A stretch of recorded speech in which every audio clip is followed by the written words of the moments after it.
Ikasturtea ere hasia dutenak ere ordezkari politikoak badira, lehenbiziko agerraldiak ere egin dute eta zalantzari gabe Osakidetzak lerroburu asko izango ditu kurtso honetan. Horren adibidea ere, baldu den ostiralean, Iraiak bost, horretarako Osakidetzaz, osasun egoeraz hitz egiteko deitu duten bilkura. Eta hor, osasun krisiari heltzeko moduak ere determinatuko du Imanol Pradares lehendakari berriaren tonu eta estilo aldaketarako borondate politikoa. Baita ere, aipagai ere osasungintza zentzuan, hor SK sindikatutik etorri den azken salaketa hori, abuztuan anbulantzietan izandako 200 gorabehera salatu ditu sindikatuak eta ardura gabekeria egotzi dio Lapau enpresari. Honi buruz gehiago jakiteko gurekin da Borja Barrera, SK sindikatuko kidea. Egunon. Kaixo, egunon. 10 dira, Osakidetzaren jabetzakoak diren ambulantziak, Lapau enpresak jakineko genuke zen badauzkan eta ze eremutan egiten duen lan? Lapau ambulantzia bi esparru ditu, larrialdiak eta gero deitzen dena transporte kontzertado, eguneroko dialisiak eta rehabilitazioa eta hori egiteko. Larrialdetan badauka esparrua Bizkaialdean eta Arabaldean. Bizkaian 35 ambulantzia ditu ezberdinak, batzuk erizainekin eta beste batzuk teknikarekin, eta Araban baditu 18 ambulantzia. Larrialdi zerbitzuan. Gero kontzertaetan baditu uste dut diela 80 inguru Bizkaian eta 25 inguru Araban.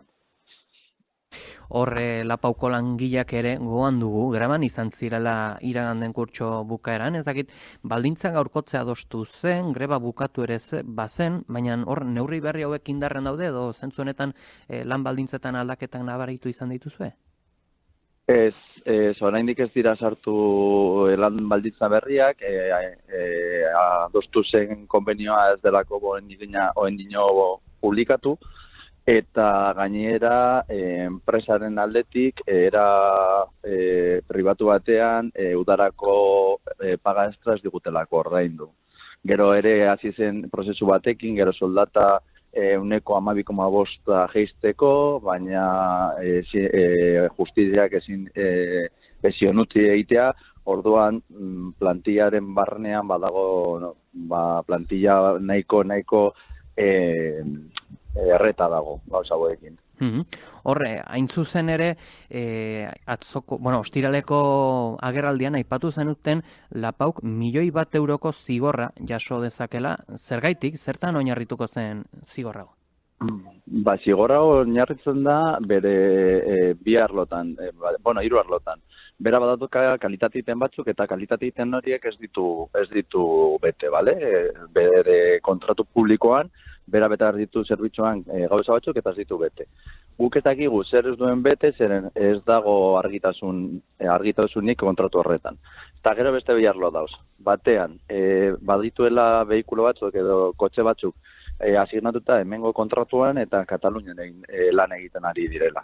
Orduan, Eusko Jaurlaritza ordaintzen duen diruarekin ematen ari dela zerbitzua beste arlotan. Eta hori ezin dela egin. Bale, eta gero beste gauza bat zegoen, kotxe askotan, ambulantza askotan, materiala falta zen, zerbitzua aurrera eramateko gutxieneko material bat dago asignatua eta ez zuen betetzen.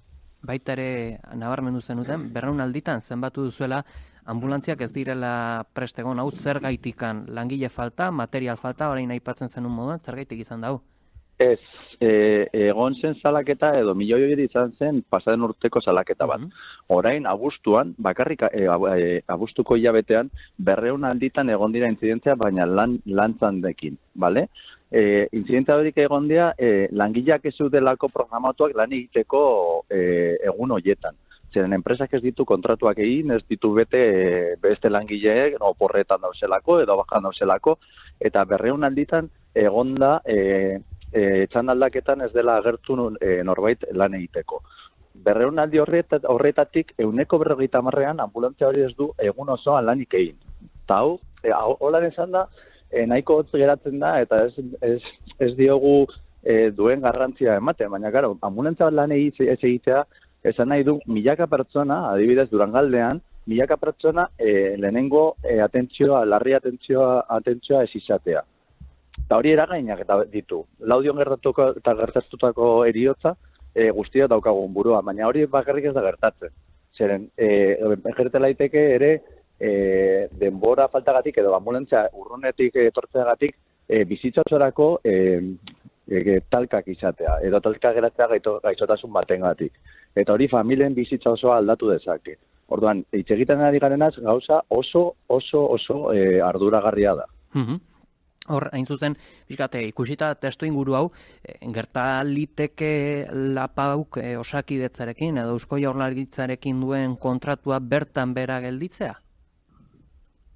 Beitzu, nik ez dut sekula aurten gertatzen ari dena ikusi. Ni 33 urte daramatza lan egiten, arlo honetan, eta ikusten duguna urtenetan ez dut inoiz ikusi, baina ez bakarrik Lapauekin.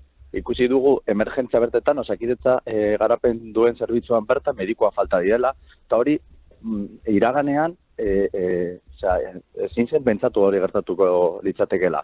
Eta iraganean, zuk zerbitzua ondo ematen ez baldin bazenuen, kontratuan jartzen zuela, Eusko Jaurlaritza kontratua kendu zezakeela.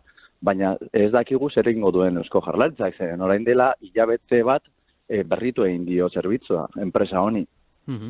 Ba guzti horiekin gelditzen gera, Borja Barrera, eskerrik asko gizonetan gurean egoteagatik. Zuei, mila esker.